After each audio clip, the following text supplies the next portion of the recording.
Welcome to Blizzard Fire. We hope this video helps fire up your solution. You start with essentials. Confirm your account type and buying power so you know how much capital you can commit. Once done, enter the ticker symbol and choose order type, mark it for immediate fills, limit to control price. Make sure to input quantity and check lot minimums. Then set time in force, typically day or GTC, and prepare stop or limit values ahead of submission.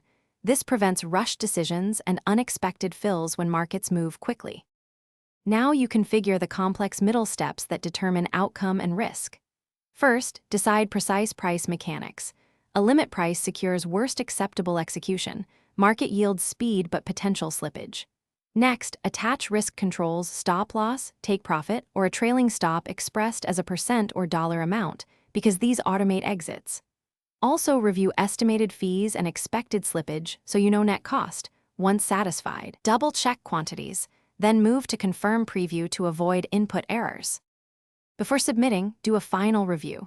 Verify symbol, quantity, price, time in force, and any attached stop/take orders to ensure they match your plan.